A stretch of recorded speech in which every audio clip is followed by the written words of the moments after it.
संख्या ए। किसी विषय की पूरी छानबीन करना कहलाता है। किसी विषय की पूरी छानबीन करना के लिए एक शब्द है, तो इसका आंसर है ऑप्शन ए, विवेचन कहते हैं उसे। प्रश्न संख्या 2, फेंक कर चलाए जाने वाला हथियार। तो फेंक कर चलाए जाने वाले हथियार को कहते हैं अस्त्र कहते हैं उसे। ऑप्शन ए सही आंसर है। प्रश्न संख्या 3, छाती पर मूंग दलना का अर्थ है। तो छाती पर मूंग दलना का अर्थ है पास रहकर दुख देना। ऑप्शन डी सही आंसर है।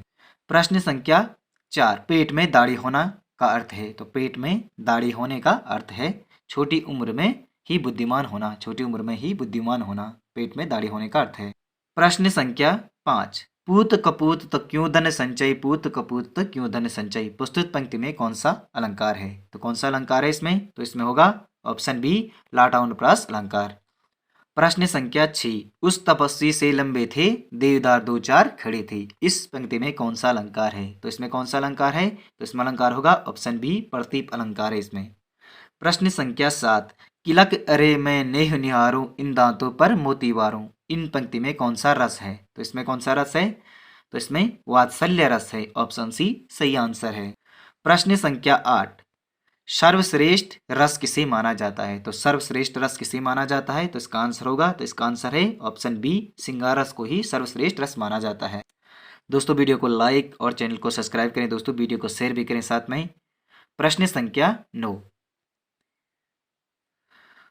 वह घर से बाहर गया, वह घर से बाहर गया। इस वाक्य में कौन सा कारक है, तो इसमें अपादान कारक है। प्रश्न संख्या 10, हिंदी में वचन होते हैं। तो हिंदी में वचन कितने प्रकार के होते हैं, तो हिंदी में वचन होते हैं 2 प्रकार के, एक वचन और बहुवचन। प्रश्न संख्या 11, निम्न शब्दों में कौन सा शब्द विशेषण है। तो निम्न शब्दों में कौन सा शब्द विशेषण है, तो इसका आंसर क्या होगा, ऑप्शन ए, सच्चा। सच्चा शब्द है, विशेषण शब्द है। प्रश्न संख्या 12, मैं खाना खा चुका हूं। तो मैं खाना खा चुका हूं, इस वाक्य में भूतकालिक भेद इंगित कीजिए। तो कौन सा है इसमें भूतकाल, तो इसमें है खाना खा चुका हूं, तो इसमें पूर्ण भूतकाल है। ऑप्शन बी सही आंसर है।